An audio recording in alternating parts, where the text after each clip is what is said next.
Je suis arrivée dans la longue allée de mes parents à Bordeaux, tenant une tarte aux pommes que j'avais préparée toute la matinée. Je travaillais dans la finance à Paris, mais j'étais rentrée pour ça. Je voulais juste un dîner de réveillon paisible. J'ai marché jusqu'à la terrasse. Le barbecue fumait. Mon frère, Étienne, a levé les yeux de ses brochettes. Il n'a pas souri. Cette année, c'est seulement pour la vraie famille, a-t-il dit. Sa voix était désinvolte, comme s'il parlait de la météo. J'ai figé. J'ai essayé de l'ignorer et j'ai cherché ma mère. Elle était à table, dressant les assiettes. Elle m'a vu, puis a calmement marché jusqu'au barbecue, a pris ma brochette et l'a raclée directement dans la gamelle du chien. Personne ne t'attendait, Clara, a-t-elle dit, sa voix plate. Philou, le golden retriever de la famille, a commencé à manger mon dîner. L'humiliation me brûlait la poitrine. J'ai regardé la tarte aux pommes dans mes mains. Je l'ai posée sur la table vide, j'ai fait demi-tour et je suis retournée à ma voiture de location sans un mot. Cette nuit-là, j'étais assise dans une chambre de motel sombre. J'ai ouvert mon application bancaire, mon pouce ferme. Il prenait tout pour acquis, alors j'ai gelé tous les comptes joints, chaque centime. Avant de commencer, assurez-vous d'aimer cette vidéo, de vous abonner à la chaîne et de laisser un commentaire ci-dessous pour me dire d'où vous regardez. Je ne conduisais pas vite. Je n'ai pas pleuré.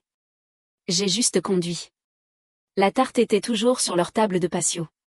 Ma tarte aux pommes maison. Je me suis demandé s'il la mangerait ou s'il la jetterait à la poubelle avec ma brochette. J'ai décidé qu'il la mangerait probablement. Il ne gaspillait jamais la nourriture, seulement les gens. L'autoroute était sombre. La radio était éteinte. J'ai dépassé les quartiers chics et bien entretenus de Bordeaux, les terrains de golf et les complexes hôteliers jusqu'à ce que les lampadaires deviennent moins chers et plus espacés. J'ai vu une pancarte, motel vacant. Le haut clignotait. C'était parfait. Je me suis garée sur le parking. J'ai loué une chambre à un homme derrière une vitre épaisse. J'ai payé en espèces. Je ne voulais pas laisser de traces.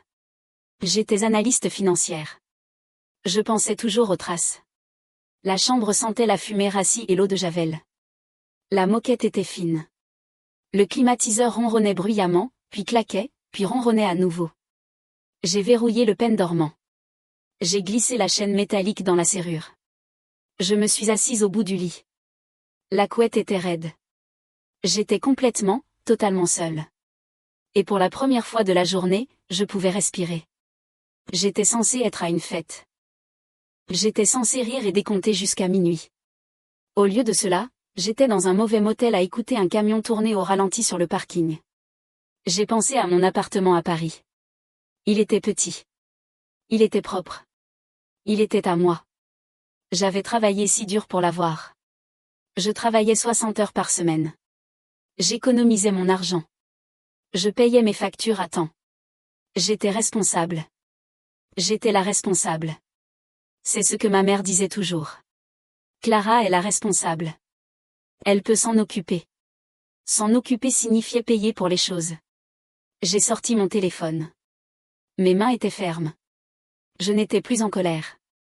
J'étais froide. J'ai ressenti une clarté froide et dure. L'humiliation s'était consumée et il ne restait que ça. J'ai ouvert mon application bancaire. Nous avions un compte joint. C'était un vieux compte de l'époque où j'étais à l'université. J'étais censée l'avoir fermé il y a des années, mais ma mère avait insisté pour que nous le gardions ouvert pour les urgences, avait-elle dit. Et si nous devons envoyer de l'argent? Ils ne m'envoyaient jamais d'argent. Je leur envoyais de l'argent. J'étais le nom principal sur le compte. Mon salaire y était versé. Je transférais mes dépenses courantes vers mon compte personnel de Paris.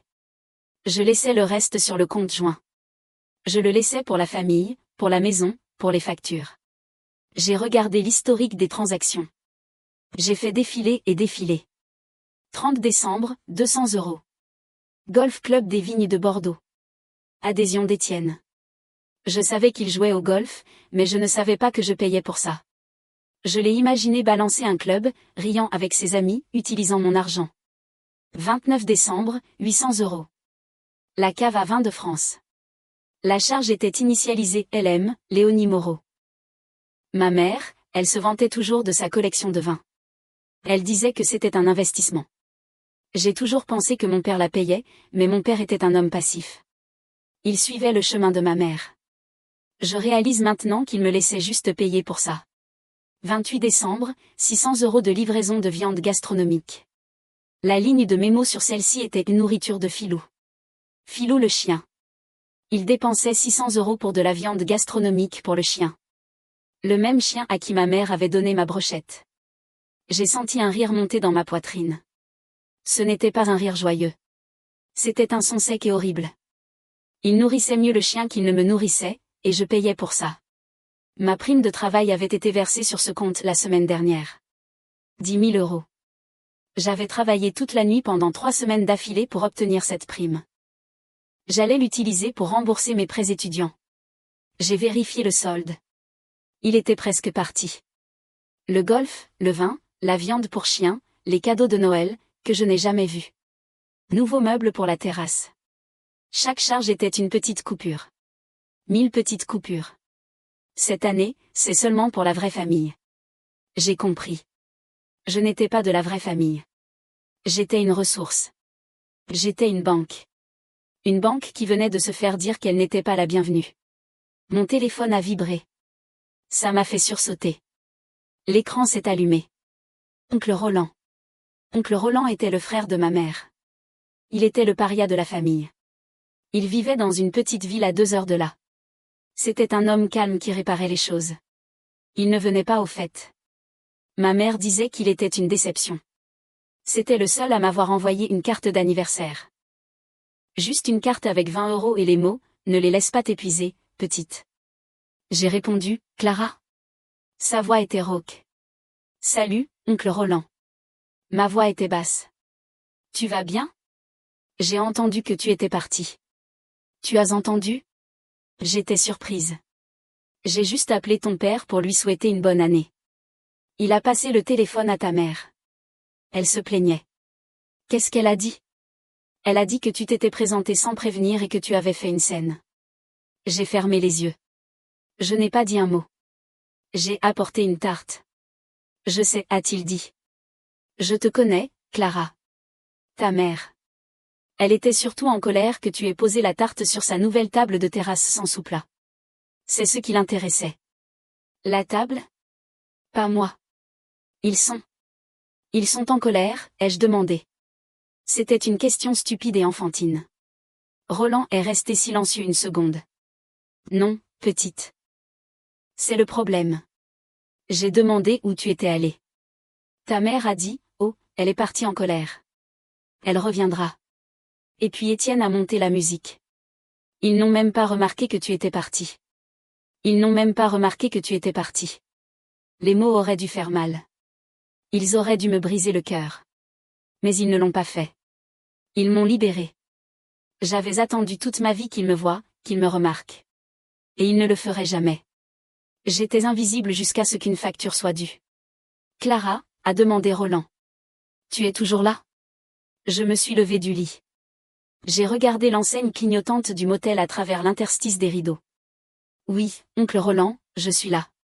Qu'est-ce que tu vas faire ? J'ai regardé mon téléphone, toujours ouvert sur l'application bancaire. J'ai vu les 1200 € pour le golf et les 800 € pour le vin. Bien, ai-je dit. Qu'est-ce qui est bien ? C'est bien qu'il n'ait pas remarqué. Cela rend les choses plus faciles. Qu'est-ce qui est plus facile, Clara ? A demandé oncle Roland. Sa voix était prudente. Il connaissait ma famille. Il me connaissait.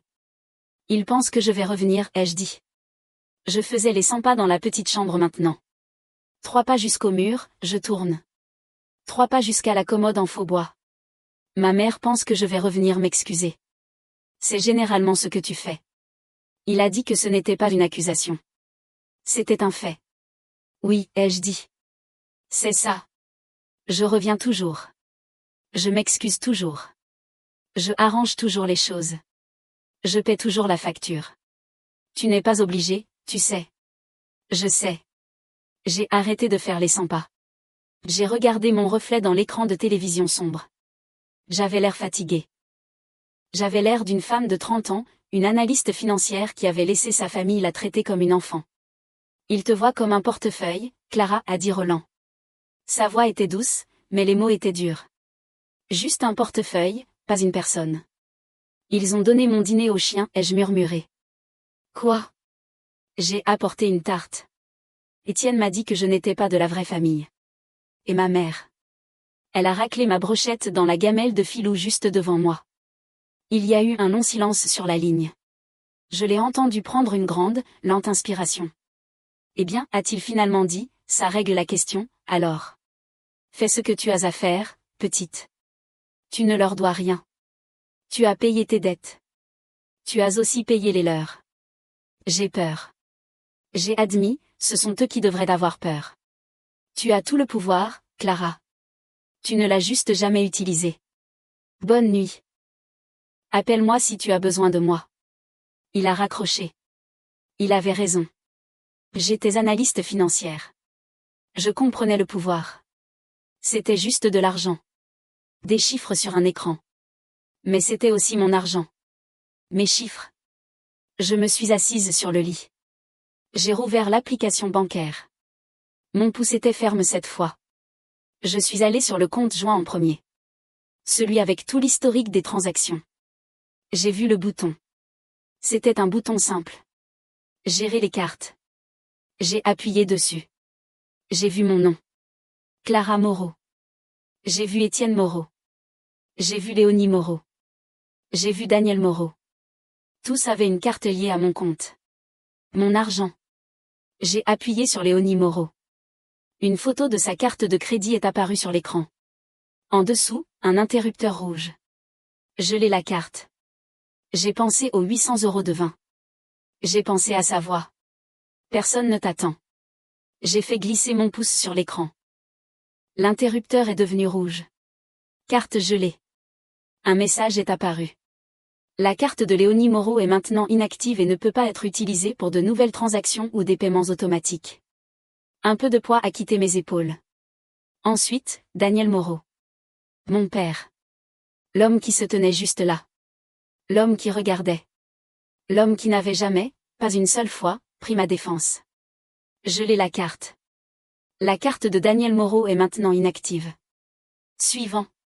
Étienne Moreau. Cette année, c'est seulement pour la vraie famille. J'ai fixé son nom. C'était lui qui m'avait le plus blessé. C'était mon frère. Il était censé être mon ami. J'ai pensé aux 1200 € pour le golf. Je n'ai pas juste glissé l'interrupteur. Je l'ai pressé fort. Je l'ai la carte. La carte d'Étienne Moreau est maintenant inactive. J'ai pris une inspiration. C'était de la défense. Maintenant, il était temps de me protéger. Je suis retournée au menu principal. J'ai vu l'option « Verrouiller le compte ». J'ai appuyé dessus. Êtes-vous sûr? Le verrouillage de ce compte empêchera tous les retraits, virements et paiements. Cela inclut les factures programmées. J'ai pensé à leurs factures programmées, l'hypothèque de leur maison surdimensionnée, les paiements de voitures pour leurs 2 SUV de luxe, le service de piscine, le jardinier, le club de vin du mois, l'abonnement à la nourriture gastronomique pour chiens. Tout. Tout était lié à ce compte. Tout était payé par moi. J'ai appuyé sur le bouton. Confirmer le verrouillage du compte. J'ai confirmé. L'écran s'est rafraîchi. Une grande bannière rouge est apparue en haut du compte. Compte restreint. Je l'avais fait. Je les avais coupés. Je me suis assise sur la couette raide. Le silence dans la chambre était absolu. Le climatiseur avait finalement claqué et s'était arrêté. Pour la première fois de ma vie d'adulte, personne ne dépensait mon argent sauf moi. J'ai imaginé ce qui se passerait demain. Ma mère au supermarché, sa carte refusée. La honte. Mon frère au club de golf, sa carte refusée. La rage. Mon père à la station-service, sa carte refusée. La confusion. Il serait furieux. Il m'appellerait. Il crierait. Il menacerait. Il me dirait que j'étais une mauvaise fille. Il me dirait que j'étais égoïste. J'ai regardé mon téléphone. Je pouvais déjà sentir la vibration fantôme de leur colère imminente. J'ai mis le téléphone en mode ne pas déranger. J'ai coupé la sonnerie. Je me suis allongée sur le lit, toujours habillée. Je n'ai pas pris la peine de tirer les couvertures. Pour la première fois, le silence de ma vie a ressemblé à la justice. Il a ressemblé à la paix. Je me suis endormie en 10 minutes. Je me suis réveillée à la lumière grise. Les rideaux du motel étaient fins. Pendant une seconde, je ne savais pas où j'étais. J'ai vu les murs en parpaing et la télévision boulonnée. Puis je me suis souvenu de la fête, de la brochette, du motel, de l'application. Je me suis assise. Mon téléphone était sur la table de chevet. J'avais 14 appels manqués. 7 de maman, 4 d'Étienne, 3 de papa. J'avais aussi 22 messages textes. J'ai lu le premier de ma mère. Carte refusée. Répare ça maintenant. L'ancienne Clara aurait été malade. L'ancienne Clara aurait composé son numéro pour s'excuser. Oh mon Dieu, ça doit être une erreur bancaire. Je suis tellement désolée. J'ai juste supprimé le message. Je les ai tous supprimés. Le gel était bon. Le gel était une défense, mais je savais que ce n'était pas suffisant. Le compte joint était une chose, mais je me suis souvenu de quelque chose d'autre.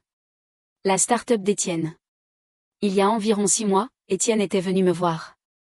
Clara, j'ai besoin d'un service. Mes investisseurs font une levée de fonds de série A. J'ai besoin d'un compte propre pour acheminer l'argent juste pour le conserver pendant 72 heures. C'est une question légale ennuyeuse. Puis-je utiliser ton nom sur un nouveau compte professionnel? C'est juste de la paperasse. J'avais dit oui. J'étais la responsable. J'avais un bon crédit. C'était mon frère. Je pensais que je l'aidais. Il m'avait fait signer des papiers. Je les ai à peine lus. J'étais occupée au travail. Je lui faisais confiance. Maintenant, je me sentais mal. Ce n'était pas un service. C'était autre chose. J'avais besoin d'aide. J'avais besoin de quelqu'un de plus intelligent que moi pour ça. J'ai appelé la seule personne en qui j'avais confiance. Service de sécurité Rousseau. Ici il. Une voix joyeuse a répondu. Rousseau, c'est moi, Clara. Il est 6 heures du matin à Paris. Tu es en prison? Je dois payer la caution? Pas encore, ai-je dit. Mais j'ai peut-être un gros problème. Rousseau, il était ma meilleure amie de l'université. C'était une spécialiste en cybersécurité. Elle travaillait pour une entreprise que les clients de haut niveau engageaient lorsqu'ils étaient piratés. Elle était, selon ses propres mots, une paranoïaque professionnelle. Je lui ai tout raconté. La fête, le chien, le motel, les comptes gelés. Elle était silencieuse. Quand j'ai eu fini, elle a juste dit, bien. Il était temps. Ce sont des sangsues. Clara, tu as enfin brûlé les sangsues. Mais il y a plus. J'ai expliqué la start-up d'Étienne, le compte propre, l'argent qu'il avait acheminé par mois. Le ton de Rousseau a changé. La bonne humeur avait disparu. Elle a été remplacée par du givre. Clara, écoute-moi. Il n'a pas acheminé d'argent. Il t'a utilisé. Il a utilisé ton nom propre et ton crédit comme bouclier. Si son entreprise va mal, qui penses-tu que les investisseurs poursuivront? Lui ou la personne responsable dont le nom figure sur les documents légaux? Mon sang s'est glacé. Moi? Toi? Ce n'est pas juste ton frère idiot. Il a commis une fraude. Il a falsifié ta signature, n'est-ce pas? Je crois que oui, en partie. D'accord, a dit Rousseau. Nous sommes en guerre. Ouvre ton ordinateur portable. Nous allons régler ça tout de suite. Je me suis assise au petit bureau du motel. J'ai branché mon ordinateur portable et je me suis connectée au Wi-Fi LAN du motel. Je suis dedans, ai-je dit. Bien. Je t'envoie un lien. Clique dessus. Ça va démarrer un partage d'écran. Je vais te guider. J'ai cliqué. Mon écran a clignoté puis le curseur de la souris de Rousseau est apparu, se déplaçant à côté du mien. D'accord, connecte-toi à ce compte professionnel, a-t-elle dit. Je me suis connecté. Le solde était énorme. 150 000 €. C'est l'argent des investisseurs, ai-je dit. C'est pour sa société. Non, Clara, a dit Rousseau, sa voix perçante. Regarde le nom du compte. Moreau Innovation SAS. Maintenant, regarde le propriétaire principal. Qui est-ce? J'ai regardé. Clara Moreau. Et le secondaire? Étienne Moreau. Mais tu es la principale. Cela signifie que c'est ton argent. Légalement, c'est ta société. Il t'a utilisé comme une coquille vide. Je ne pouvais pas parler. Il n'avait pas seulement utilisé mon nom. Il m'avait rendu propriétaire de sa responsabilité. Rousseau, qu'est-ce que je fais? Tu es analyste financière, Clara. Que fais-tu avec un actif qui est 100% passif? Tu le liquides et tu te protèges. Nous allons déplacer cet argent et ensuite nous allons dire aux investisseurs exactement ce qui s'est passé. Mais ça va détruire sa société, ai-je murmuré. Sa société. Clara, sa société, c'est toi. Il a bâti tout son empire sur ton nom. Tu n'as pas bâti ça. Tu n'es que la fondation qu'il prévoyait d'abandonner lorsque le bâtiment s'effondrerait. Ces mots m'ont frappé. Tu as juste coupé l'herbe sous le pied de l'homme qui l'a construit sur ton nom. C'était l'ébauche, mais la version de Rousseau était plus dure. Plus réelle. D'accord, ai-je dit. Ma voix était ferme. Dis-moi quoi faire. Pendant l'heure suivante, Rousseau était un général. Ouvre un nouveau compte d'épargne à haut rendement dans une autre banque. Une banque dont ta famille n'a jamais entendu parler. Bien. Maintenant, initie un transfert complet. Les 150 000 €. Mais en mémo, retrait du propriétaire. J'ai cliqué sur « Transférer ». J'ai regardé les 150 000 € disparaître de la société d'Étienne et apparaître dans mon nouveau compte privé sécurisé. Fait, ai-je dit. Bien. La première étape est terminée. L'actif est sécurisé. Maintenant, étape 2, les investisseurs. Étienne t'a envoyé le prospectus des investisseurs, n'est-ce pas? Oui, il est dans mon email. Ouvre-le. J'ai besoin du nom de l'investisseur principal.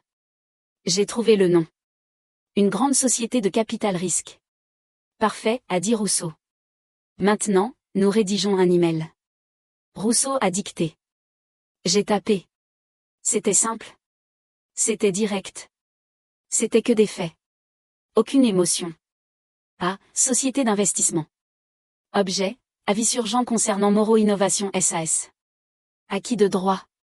Mon nom est Clara Moreau. Je suis la signataire principale et unique du compte associé à Moreau Innovation SAS.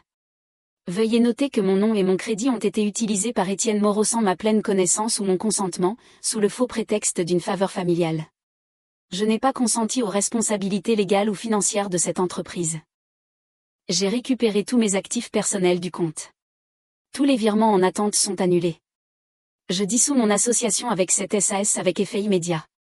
Toute correspondance future concernant Moreau Innovation doit être adressée à Étienne Moreau. Je considère cette affaire comme close. Cordialement, Clara Moreau. J'ai fixé les mots. Rousseau, c'est. C'est une bombe nucléaire. Oui, a-t-elle dit. C'en est une. Il a posé la bombe. Tu t'éloignes juste avant qu'elle n'explose et ne t'emporte avec elle. Ma main tremblait. Envoie-le, Clara. J'ai appuyé sur envoyer.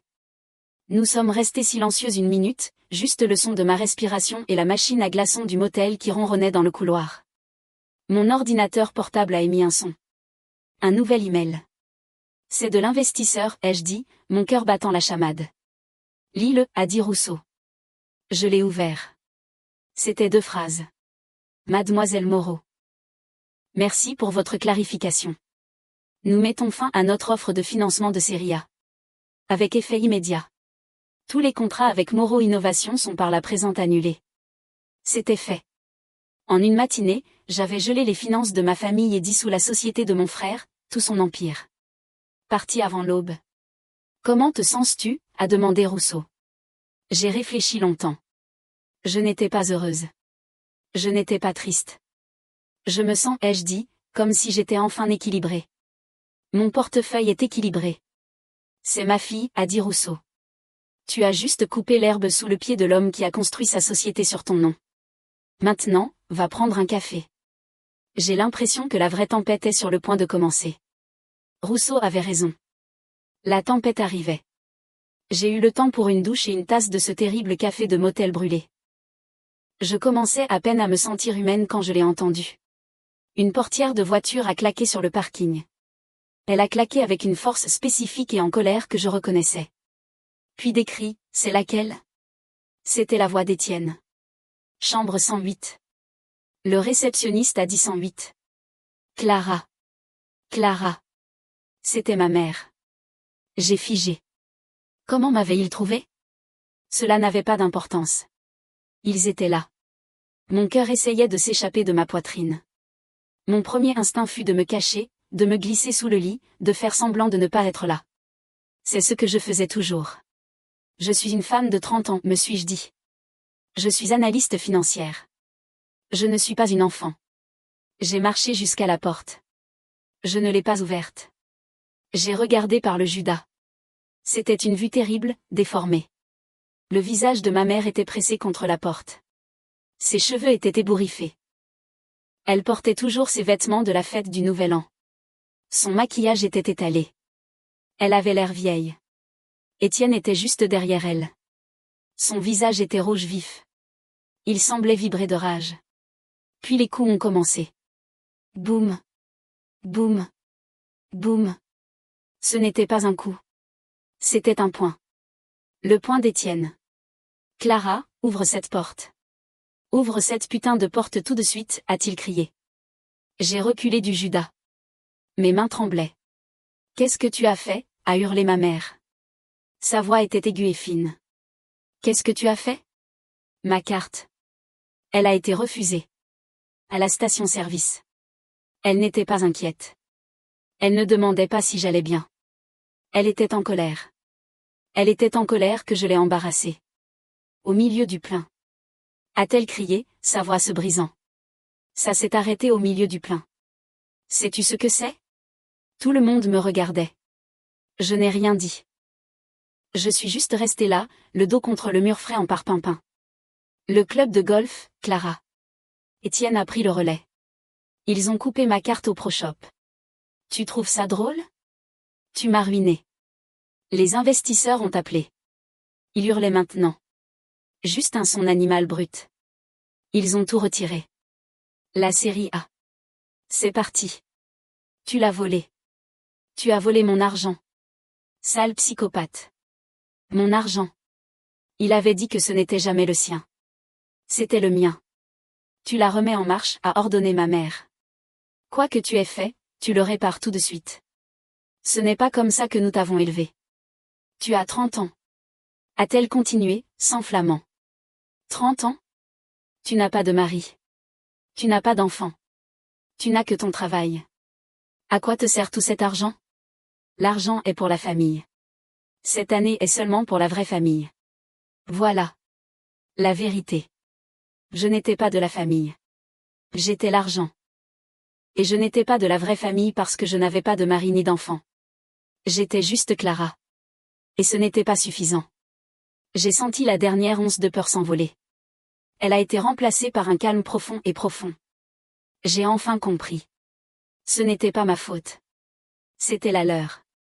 J'ai dépassé la porte et j'ai pris le téléphone du motel. Celui avec le lourd combiné en plastique. J'ai composé 0, la réception. Une voix ennuyée a répondu. Bonjour, ai-je dit. Ma voix était calme. Elle était ferme.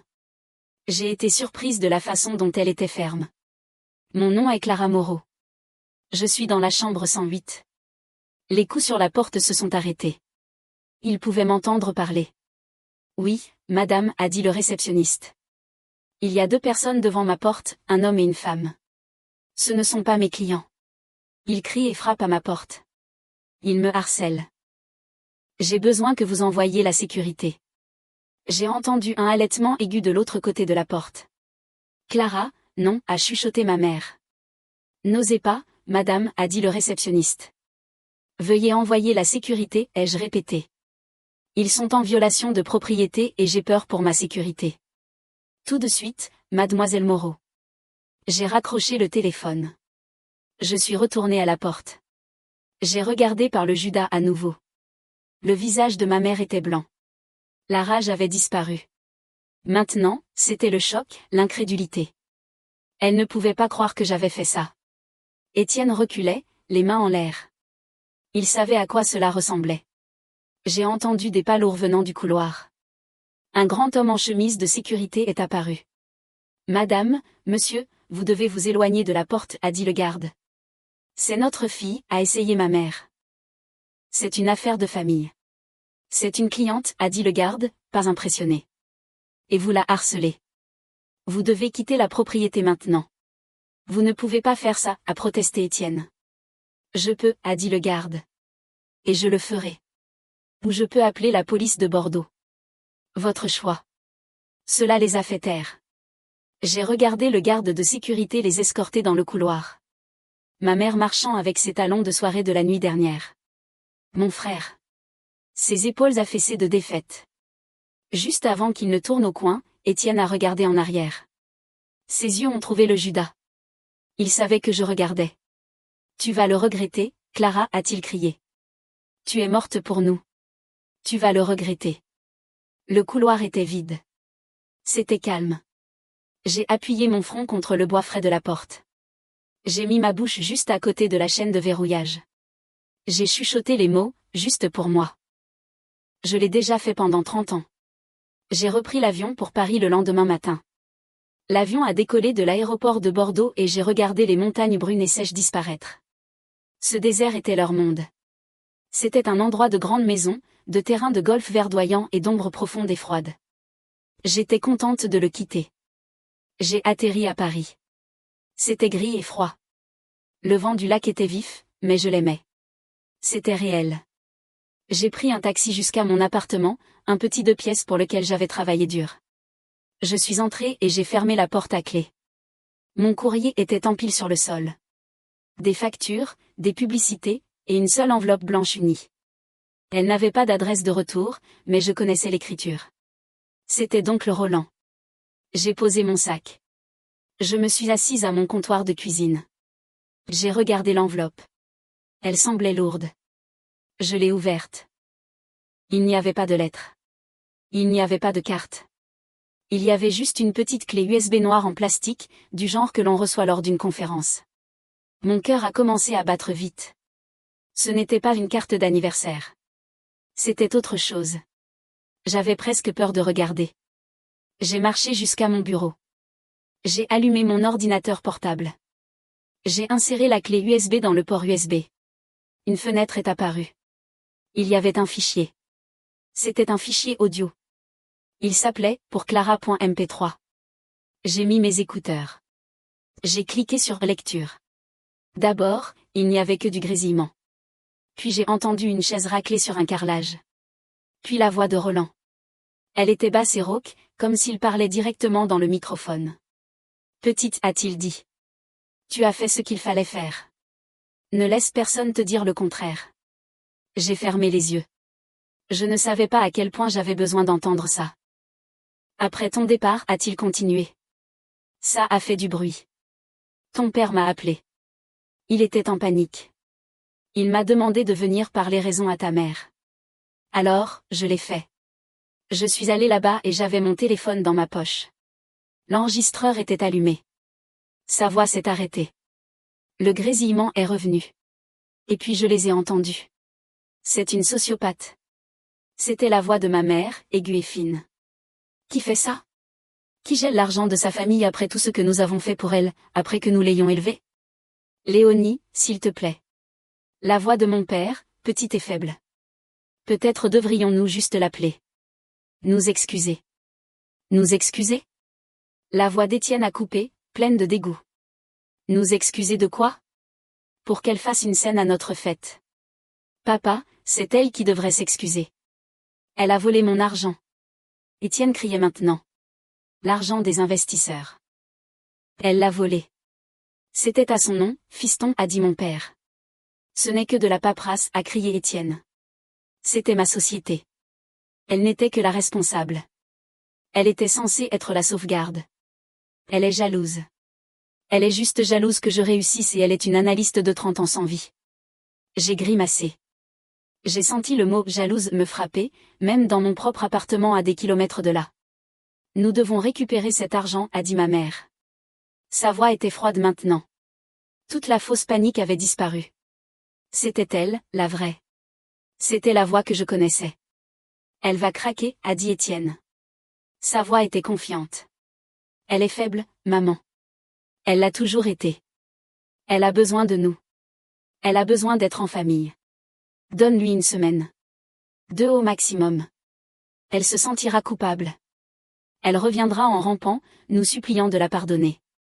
Et quand elle le fera, a demandé ma mère. Quand elle le fera, a dit Étienne, nous retirons son nom du compte professionnel, mais nous la gardons sur le compte joint. Nous augmentons sa contribution familiale, et nous lui disons que si jamais elle refait un coup comme ça, elle est définitivement dehors. Il y a eu une pause. Et son appartement, a demandé mon père.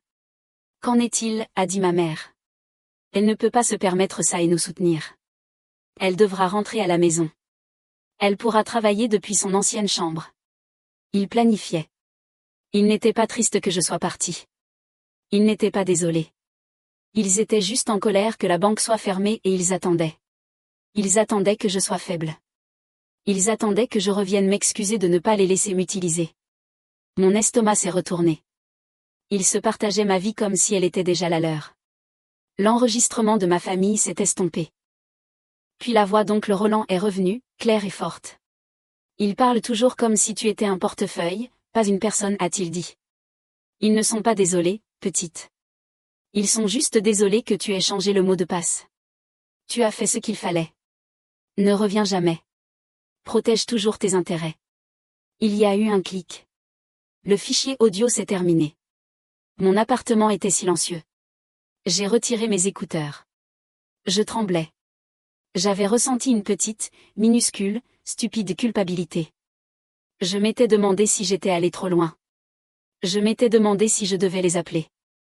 Cette clé USB était un cadeau. C'était la preuve. C'était la permission dont j'avais besoin pour cesser de me sentir coupable et commencer à être intelligente. Je n'ai pas supprimé le fichier. Je l'ai enregistré. Je l'ai sauvegardé sur le cloud. J'ai nommé le nouveau fichier « Preuve ». Des larmes coulaient sur mon visage. Mais je n'étais pas triste. Je n'étais pas blessée. Pour la première fois de ma vie, je me sentais libre. C'était une libération totale, complète. Ils m'avaient montré exactement qui ils étaient, et je les croyais. Des semaines ont passé. Le silence de ma famille était total. C'était un nouveau genre de silence. Ce n'était pas l'ancien silence vide où j'attendais qu'ils appellent. C'était un silence dur, en colère. Je savais qu'ils attendaient que je craque. Comme Étienne l'avait dit, je n'ai pas craqué. Je suis allée au travail. J'étais bonne dans mon travail. J'ai regardé des feuilles de calcul. J'ai analysé les marchés. Les chiffres étaient sûrs. Les chiffres étaient honnêtes. Un négatif n'était qu'un négatif. Il ne prétendait pas être un positif. Il ne vous disait pas qu'il vous aimait et ne prenait pas votre argent. J'ai payé mes factures. J'ai préparé mon dîner. Je suis allée à la salle de sport. J'ai rencontré Rousseau pour prendre un verre. Ma vie, pour la première fois, n'était qu'à moi. Puis une nuit, le silence a été rompu. Il était 3h17 du matin. Mon téléphone a vibré sur ma table de chevet. C'était si fort dans la pièce silencieuse que ça m'a fait peur. Ma sonnerie était activée. C'était une habitude de travail. Je devais être disponible pour les marchés asiatiques, mais ce n'était pas une alerte professionnelle. L'écran s'est allumé. C'était une demande de virement de Léonie Moreau. Montant, 2600 €. Mémo, prolongation d'urgence motel. Tuyau de la maison éclaté. S'il te plaît, Clara. Nous n'avons nulle part où aller. Nous avons froid. Mon cœur a bondi dans ma gorge. Le vieux réflexe. L'ancienne panique. Ils sont sans abri. C'est ma faute. Ils ont froid. Ma main tremblait. J'ai presque appuyé sur approuver. J'ai presque fait. Elle va craquer. Elle est faible. Je me suis arrêtée. J'ai pris une grande inspiration. Je me suis assise sur le lit. J'ai allumé ma lampe. D'accord, Clara, ai-je chuchoté. Sois une analyste. Analyse ça. 3h17 du matin. Une heure classique pour une arnaque basée sur la panique. Il voulait que je sois endormie et effrayée. 2600 €. Un chiffre très spécifique. Pas 2000, pas 3000. 2600 €. Ça sonnait vrai. Trop vrai. Prolongation motel. Tuyau éclaté. C'était une bonne histoire. Mais j'étais une femme de 30 ans, pas une fille de 12 ans. J'ai regardé à nouveau la demande. Il y avait une pièce jointe. C'était une photo. J'ai appuyé dessus. J'ai ouvert l'image en plein écran. C'était une photo sombre et floue d'un sol de cuisine. Cela ressemblait au sol de cuisine de mes parents. Il y avait de l'eau stagnante sur le carrelage. Il y avait quelques serviettes jetées par terre. Cela semblait convaincant, mais je suis une analyste. Je cherche les détails. J'ai téléchargé l'image. Je l'ai ouverte sur mon ordinateur portable. J'ai zoomé. L'eau était très peu profonde et très propre. Elle était accumulée près de la porte coulissante en verre. J'ai zoomé de plus en plus et je l'ai vue dans le reflet du manche chromé du lave-vaisselle. Je pouvais voir ma mère. Elle tenait son téléphone et à côté d'elle, je voyais le tuyau vert du tuyau d'arrosage. Il venait du patio. Il n'y avait pas de tuyau éclaté. Ma mère se tenait dans sa cuisine au milieu de la nuit, arrosant le sol avec un tuyau d'arrosage. Elle simulait une urgence pour escroquer 2600 € à sa propre fille. J'ai ressenti une nouvelle émotion. Ce n'était pas de la tristesse. Ce n'était pas de la douleur. C'était de la rage. Une rage froide, propre, parfaite. C'était un jeu. Il pensait que j'étais stupide. D'accord, ai-je pensé. Jouons. J'ai ouvert mon application de virement. J'ai refusé la demande de 2600 €. Puis j'ai lancé une nouvelle transaction. Envoyée à Léonie Moreau. Montant, 50 €. J'ai réfléchi longtemps à la ligne de mémo. Puis je l'ai tapé. Mémo, pour l'entrecôte que Philo a mangé. J'ai appuyé sur envoyer. J'ai posé mon téléphone sur ma table de chevet. Je savais ce qui allait arriver. Je suis allée à la cuisine. J'ai préparé une tasse de thé. J'ai regardé le ciel noir au-dessus du lac Léman commencer à devenir gris. Mon téléphone a commencé à vibrer sur la table de chevet. Il n'a pas sonné. J'avais coupé le son de leur numéro, mais l'écran s'est allumé et s'est allumé et s'est allumé. Je l'ai pris. 14 appels manqués. 32 messages textes. J'ai ouvert le premier texte. Il venait de ma mère. Tu es ingrate. Le second. Comment oses-tu? Le troisième. 50 €? C'est une blague? J'ai fait défiler. Un texte d'Étienne. Tu es une sociopathe. Tu vas payer pour ça. Profite de ton argent. Tu vas mourir seul. Un texte de mon père. Clara, s'il te plaît. Ta mère est très en colère. Ce n'est pas bien. Appelle-nous. Ils n'avaient pas froid dans un motel. Ils étaient tous à la maison. Ils étaient tous éveillés. Et ils étaient tous furieux que leur arnaque n'ait pas fonctionné. Les 50 € étaient l'insulte. C'était moi qui disais, je sais. Je te vois. Je n'ai pas supprimé les messages. J'ai fait des captures d'écran de chacun d'eux. Je suis allé sur mon ordinateur portable. J'ai ouvert le dossier nommé « Preuve ». J'ai enregistré toutes les captures d'écran. Je suis retourné au lit. J'ai complètement éteint mon téléphone. J'ai dormi mieux que je ne l'avais fait depuis des années. Après l'incident des 50 €, le silence était différent. Ce n'était pas un silence de colère. C'était un silence de mort. Ils n'ont pas appelé. Ils n'ont pas envoyé de message. Ils n'ont pas envoyé de demande de virement. C'était plus effrayant. Je les connaissais. C'était le silence de la conspiration. J'ai continué ma vie. J'ai raconté à Rousseau ce qui s'était passé. Bien, a-t-elle dit. Tu les as battus à leur propre jeu. Mais fais attention, Clara. Ils ne vont pas s'arrêter. Ils ne sont pas raisonnables. Tu as affaire à des rats dans un piège. Et les rats mordent. Elle avait raison. Une semaine plus tard, j'étais à mon bureau au travail. Je terminais un rapport sur les contrats à terme du marché. Un email est apparu dans ma boîte de réception personnelle. Objet, alerte de surveillance de crédit. Nouvelle demande. J'ai froncé les sourcils. Je suis analyste financière. J'ai des alertes sur tout. Mon crédit est gelé. C'est une précaution standard. Personne ne devrait pouvoir faire de demande. Je me suis connecté à mon service de surveillance de crédit. Mon cœur s'est arrêté. Nouveau compte ouvert. Visa Capital in signature. Date d'ouverture, il y a 4 jours. Je ne pouvais pas respirer. Mon crédit était gelé. Comment? À moins que la personne qui postulait n'ait toutes mes informations, mon nom complet, ma date de naissance, mon numéro de sécurité sociale, le nom de jeune fille de ma mère, la mascotte de mon lycée. Étienne. Mes mains tremblaient. J'ai pris mon téléphone. J'ai appelé le numéro au dos de ma propre carte de crédit. J'ai réussi à joindre le service de fraude. Bonjour, ai-je dit, ma voix fine. Mon nom est Clara Moreau. J'appelle au sujet d'un compte que je n'ai pas ouvert. Oui, mademoiselle Moreau. La voix de l'homme était calme. Je vois un nouveau visa signature. Vous dites que vous n'avez pas postulé pour cela? Non, je ne l'ai pas fait. D'accord, examinons le compte. Oui, il a été ouvert il y a 4 jours. Nous avons également un enregistrement de votre appel pour dégeler votre crédit. Je n'ai jamais appelé. C'était quelqu'un qui a réussi toutes les vérifications de sécurité. Madame, où la carte a-t-elle été envoyée? Elle a été expédiée. Il a dit une livraison en un jour à une adresse à Bordeaux, France. J'ai fermé les yeux. Y a-t-il des frais? Oui, madame. Il y en a plusieurs. J'ai attendu. Il y a un frais de 5 200 € au casino Le Grand Cercle. Quoi d'autre? Et un frais de 4 600 € chez Proline Électronique.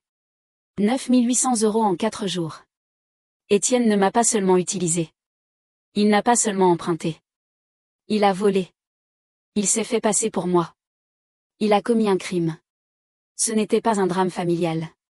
C'était un crime. J'ai raccroché avec la banque. Ils ont gelé la nouvelle carte.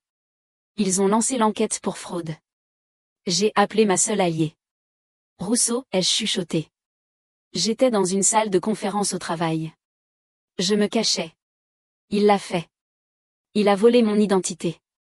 La voix de Rousseau n'était pas douce. Ce n'était pas « je suis désolé ». C'était froid. D'accord, c'est fini. C'est la limite. Il l'a franchi. Ce n'est pas un désaccord familial. C'est un crime fédéral. Qu'est-ce que je fais? Je pleurais maintenant. Tu quittes le travail, a-t-elle dit. Rentre chez toi. Prends ton ordinateur portable. Prends le dossier nommé « Preuve ». Je te rejoins. Nous n'allons pas à mon bureau. Nous allons à la police. Le commissariat était gris. Ça sentait le vieux café et l'eau de Javel. Je me sentais malade. J'étais une analyste financière de 30 ans. J'étais dans un commissariat pour déposer plainte contre mon propre frère. Rousseau m'a tenu par le bras. Tu es la victime, Clara. Rappelle-toi ça. Nous nous sommes assises avec un détective. Son nom était Diaz. Il avait l'air fatigué. Affaire de famille, a-t-il soupiré alors que je commençais mon histoire. C'est le pire. J'ai hoché la tête. Mais je n'étais pas seulement une victime qui pleurait. J'étais une victime organisée.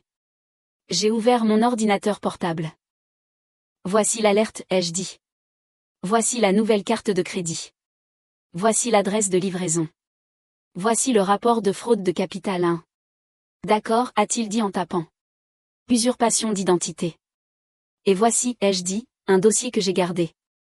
Je lui ai montré les captures d'écran de la demande de virement de 50 €.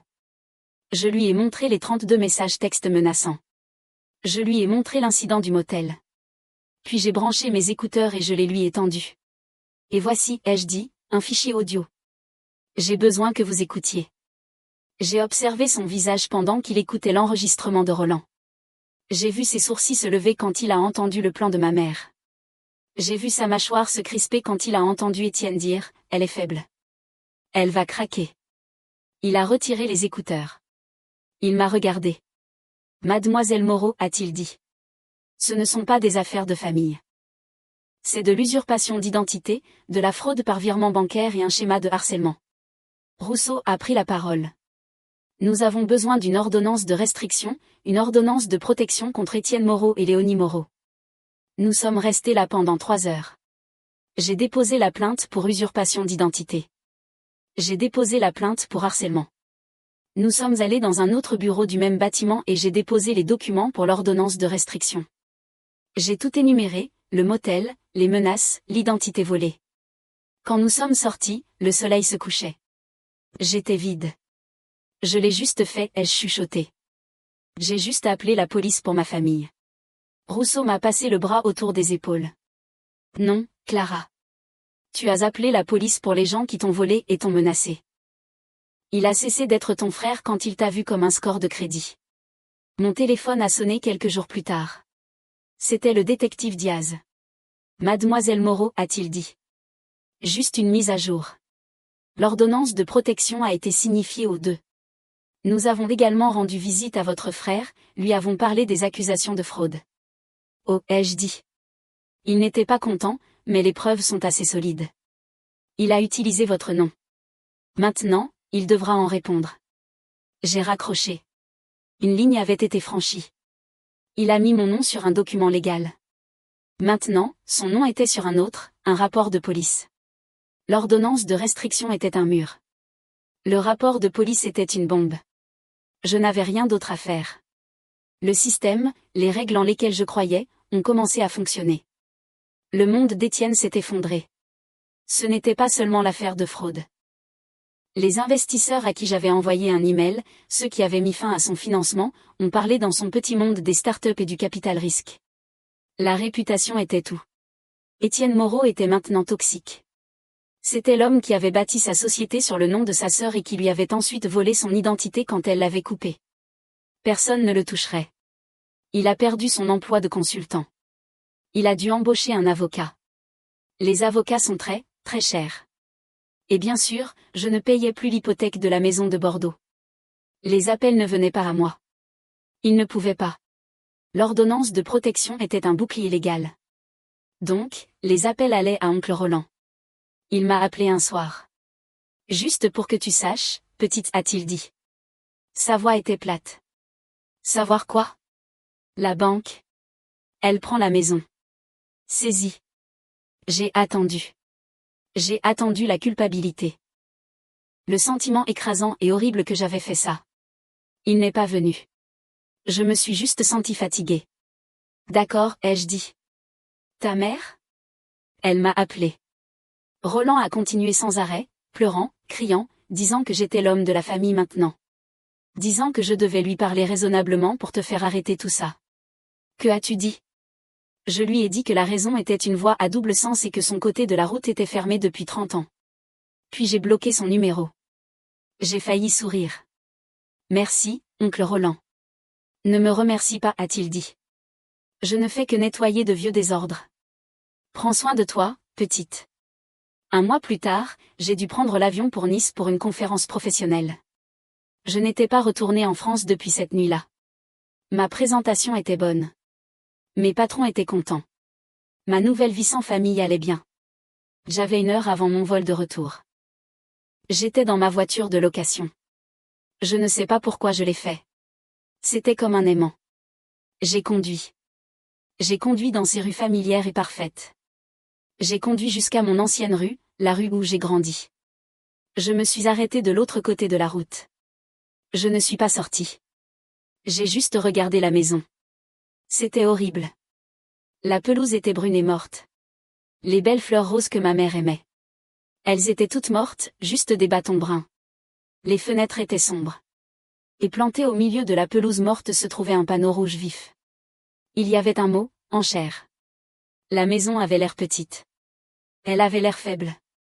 Tout le pouvoir qu'elle avait sur moi. Toute la peur que j'avais de ce patio. Toutes les nuits où j'avais pleuré dans mon ancienne chambre. C'était parti. C'était juste un bâtiment. C'était juste une boîte faite de stuc et de bois. C'était l'endroit où ils avaient tout. Une belle maison, un fils qui réussit, une fille qui payait leurs factures. Ils avaient tout ce qu'ils voulaient sauf sa retenue. J'ai mis la voiture en marche avant. J'ai commencé à partir, mais je me suis arrêtée. J'ai garé la voiture au bout du pâté de maison. Je suis sortie. J'ai mis mon sac de travail sur mon épaule. J'ai levé la tête et j'ai marché. J'ai marché devant la pelouse morte. J'ai marché devant le panneau d'enchères. J'ai marché devant le patio où Étienne m'avait dit que je n'étais pas de la vraie famille. J'ai marché devant la porte d'entrée où je n'étais jamais vraiment la bienvenue. Je ne me suis pas arrêtée. Je n'ai pas ralenti. J'ai juste continué à marcher. Mes talons de travail raisonnables claquaient sur le trottoir. J'ai marché jusqu'au bout de la rue. Ils n'avaient pas perdu leur maison. Ils avaient perdu ma retenue. Et cela, il s'est avéré, était la seule chose qui maintenait tout leur monde ensemble. Des mois ont passé. L'enchère a eu lieu. La maison a été vendue. L'affaire judiciaire avec Étienne a pris fin. Ce n'était pas dramatique. Il a accepté un accord. Il a plaidé coupable d'usurpation d'identité. Il a été mis en probation. Il a dû payer des dommages et intérêts. Je savais que je ne verrais jamais un euro de ces 9 800 €. Cela n'avait pas d'importance. Ce n'était pas une question d'argent. C'était une question de dossier. Son nom était dans le système en tant que criminel. Mon nom était dans le système en tant que victime. La vérité était enfin écrite. Je suis rentrée du travail un soir. C'était l'hiver à Paris. La neige tombait. Il y avait une petite boîte devant ma porte. Elle venait d'Oncle Roland. Elle était lourde. Je l'ai apportée à l'intérieur. J'ai coupé le ruban adhésif. À l'intérieur, enveloppé dans un vieux torchon propre, il y avait quelque chose en métal. Je l'ai déballé. Mon souffle s'est coupé. C'était la gamelle de Filou. C'était une lourde gamelle en acier inoxydable, du genre qui dure éternellement. Elle était rayée et terne, mais elle était propre. C'était cette gamelle. La gamelle où ma mère avait raclé ma brochette, la gamelle qui contenait la viande gastronomique à 600 € par mois. Le symbole de chaque insulte. La preuve que j'étais, à leurs yeux, moins que le chien. J'ai regardé dans la boîte. Il y avait une note. L'écriture de Roland. Petite, disait-elle, il n'en aura plus besoin. Tes parents, ils ont déménagé dans un petit appartement. Pas de chiens autorisés. Ils ont donné Filou. J'ai trouvé ça en nettoyant le garage. J'ai pensé que tu devrais avoir le dernier morceau. J'ai ressenti une tristesse aiguë, soudaine et horrible. Pas pour mes parents. Pour Filou. C'était un bon chien. C'était le seul à avoir été content de me voir cette nuit-là. Et quand il n'était plus utile, quand il ne pouvait plus se le permettre, ils l'ont donné.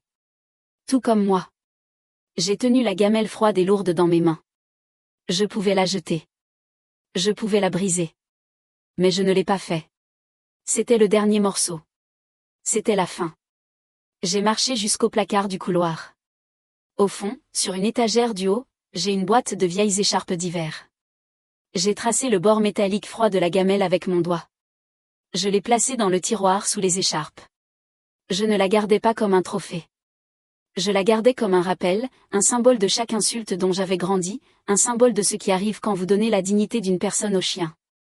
J'ai fermé le tiroir. Cette nuit-là, mon appartement était très calme, mais c'était un nouveau genre de calme. Avant, le silence de ma famille était vide. C'était le silence d'être ignoré, le silence d'attendre un appel qui ne venait jamais. Maintenant, ce silence était mérité. Il était plein. C'était le son de ma propre vie. C'était le son de l'absence de drame, pas de demande de virement à 3 heures du matin, pas d'alerte de crédit, pas de cris, pas de dispute. C'était juste la paix.